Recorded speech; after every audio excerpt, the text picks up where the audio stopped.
Hello students, welcome to our second video lecture of subject Organization of Commerce and Management.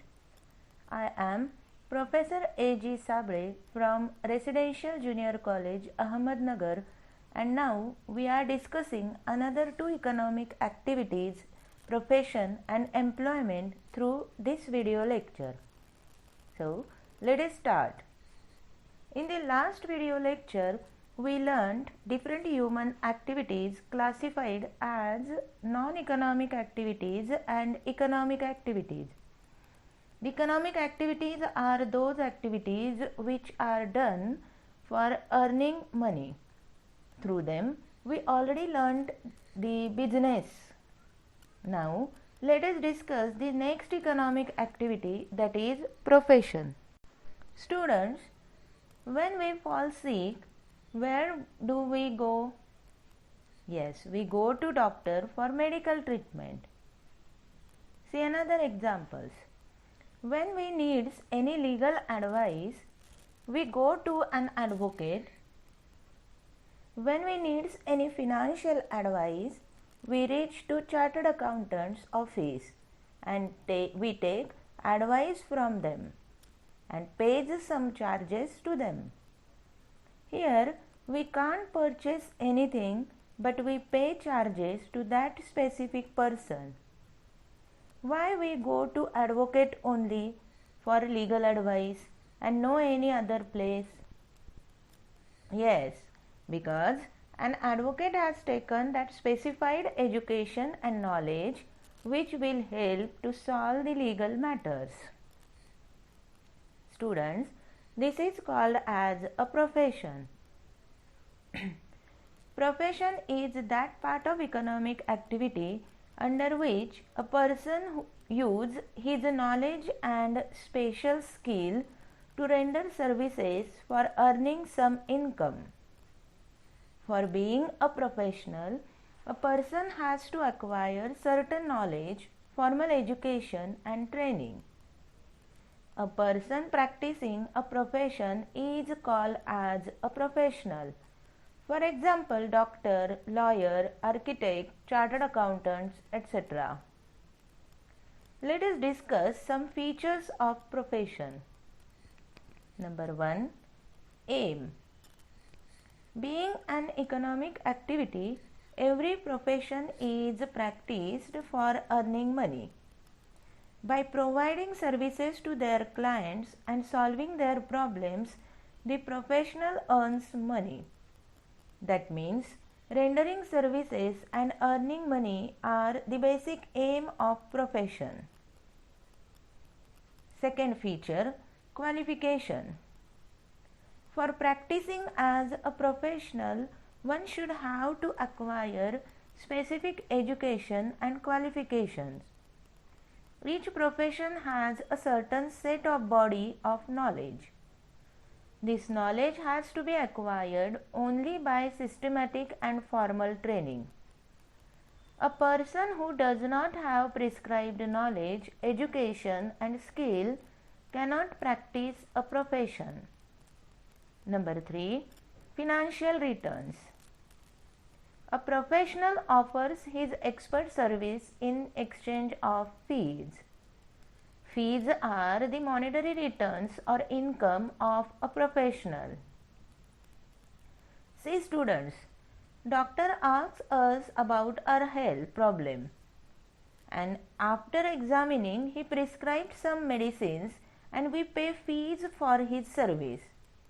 That fees are the income of him. These financial returns are uncertain and not fixed. Number 4. Capital. If any professional practicing independently, he required to make a setup for his practice. It includes office premises, furniture, machinery, required other material. For this setup, he requires to invest capital. This capital investment is not so high like business investment. Number 5. Registration and membership. This is the most important feature of profession. For being a practicing professional, one should have to get registered with their respective council and having membership for practice.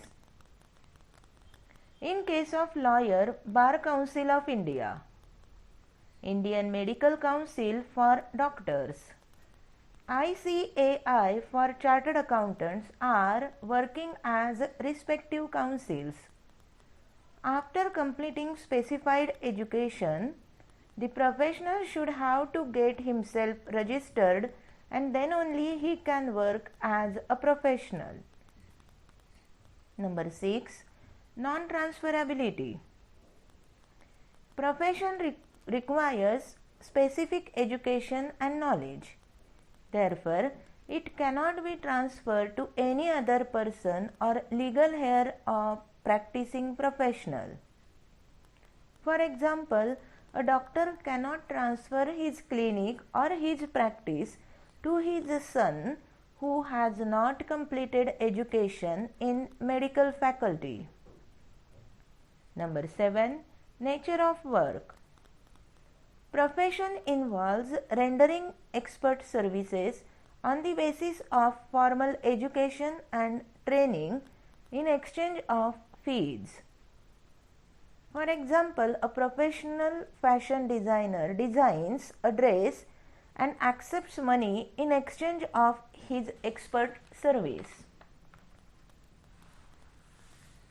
Students, this is all about the profession. Now, let us discuss the third economic activity, that is employment. Students, in our surroundings, we found that teachers are working in schools, many of people are working in different offices, some people are working in banking institutions and many more. Here, a person works with any institution or another person and gets monetary returns in form of salary or wages. This activity is called as employment. Here, one person offers job opportunity to another. The person offering job is called as employer, and a person who agrees to work as per terms and conditions of employer is called as employee. Now, let us discuss the features of employment. Number 1. Aim. Being an economic activity, the motive of employment is to earn money. Everyone needs money to meet or fulfill their primary and secondary needs. For this, he requires money. That money can be earned by doing job. Number 2. Qualification. Each job requires some qualifications.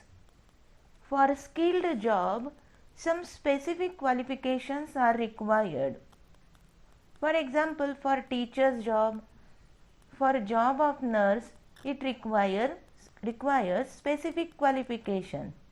But no specific qualification for unskilled job is necessary.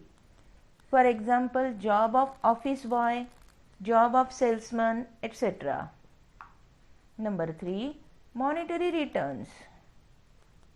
An employee gets wages or salary as monetary returns for the work completed by him. Wages are paid daily or weekly, and salary is paid monthly. That means monetary returns are certain and fixed as per the terms and conditions agreed by employer and employee. Number 4. Capital. Employees have to work with employer. So, there is no need to invest capital by employee while accepting job.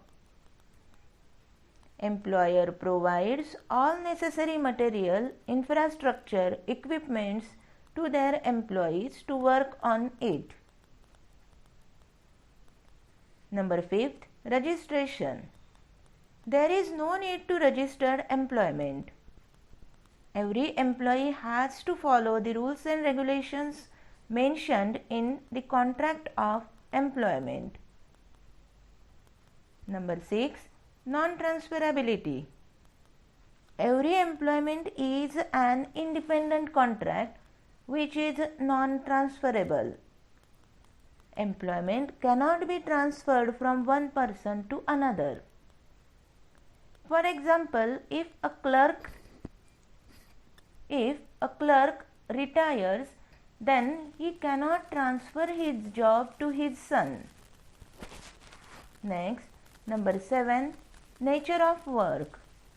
The nature of work for every employment depends upon the nature of job of the employer, and an employee is expected to complete the work assigned to him.